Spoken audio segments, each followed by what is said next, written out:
Welcome to A Mason's Work, the podcast where we review Masonic symbols and illustrate how they can be used to solve problems in everyday life. With your host, Brian Mattox, a proud member of the Craftsman Online Media Network. The Worshipful Master sort of kind of bringing it all together. When we've all been in situations where you've experienced either yourself as something that you've done to yourself, or you've been in a situation where somebody doesn't really understand what it means to be a Worshipful Master or be a leader. And their behavior sabotages the entire operation. So this isn't one sort of key player just kind of forgetting or not doing what they're supposed to do. This is really the person in charge not having taken the time to understand how they participate, literally sabotage the entire project or outcome or whatever. This happens a lot when folks allow ego to become the driving force behind what they do, so that they're no longer creating an environment for others to bring their best to the table. They are trying to create sort of projects or outcomes that point to them as the key player or the key person. What is interesting about this in terms of the Worshipful Master sort of conversation is not that it happens, it's that how often it does. There are, history is in many ways written as a giant cautionary tale of what not to do as someone in charge. And yet we oftentimes allow some of our baser natures to get the best of us and undermine the whole thing.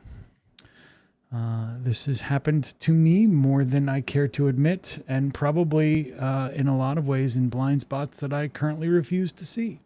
And you're probably the same, and that's not an indictment of your character. It's just the reality of what it's like to be a human being. In the dark recesses here of the places we refuse to look are oftentimes the sort of most human bits of us. As we sort of kind of figure out how to transcend some of these baser natures, we have to be able to look at them honestly. We have to be able to take that feedback and not turn it into embarrassment or shame. We have to be able to work with what we have and create a better version from there. This is not about making anybody feel bad, right? The whole idea of being in charge is not about pointing fingers. It's about creating better outcomes for everybody, yourself included.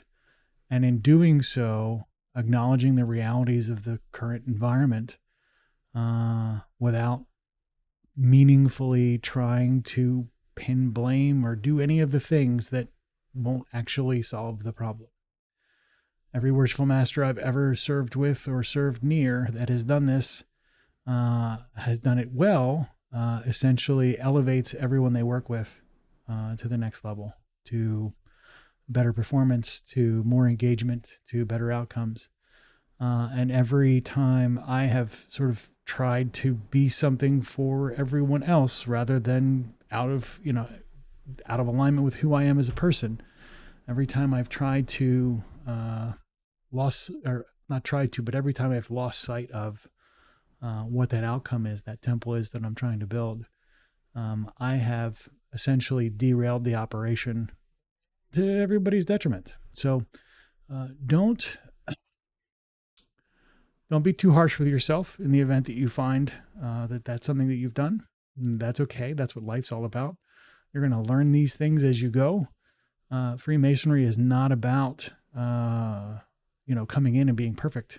It's about learning a process for improving yourself as a living stone. So don't let this conversation sound like it's a down note. It's just the reality of what it looks like when you're not doing the Worshipful Master job well.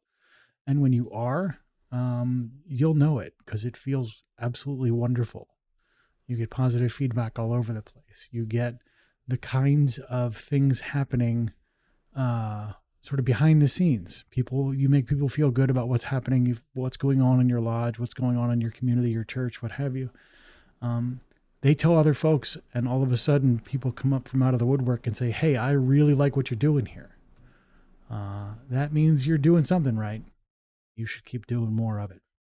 So if you have questions about the Worshipful Master role and what that looks like, hit us up on our website, masonswork.com or blog.masonswork.com. And if you have any specific questions about what you can do in your lodge to increase engagement, let us know and we'll give you some resources that you can use. We just recently put out a Masonic receipt book that you can use to help the lodge understand the kinds of things that we're able to do together and help each other grow and mentor each other. So with that, we'll see you next week.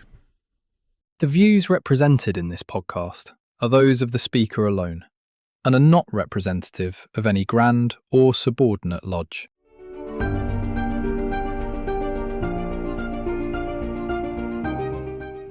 Hi, Brian here. I wanted to thank you so much for listening to this episode. If you have any suggestions or guidance for further episodes you'd like to see or hear, whatever the case may be, please don't hesitate to reach out to me at masonswork.com, and we will try and incorporate your suggestions into a future recording. Thanks.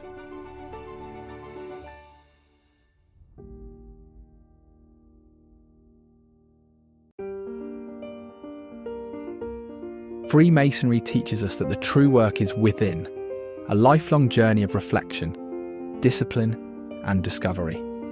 At A Mason's Work, we help Masons bring out their best selves through meaningful self-inquiry and symbolic practice. From personal reflection to lodge engagement, we offer tools that turn symbols into action. Visit us at amasonswork.com. The work is within. The time is now.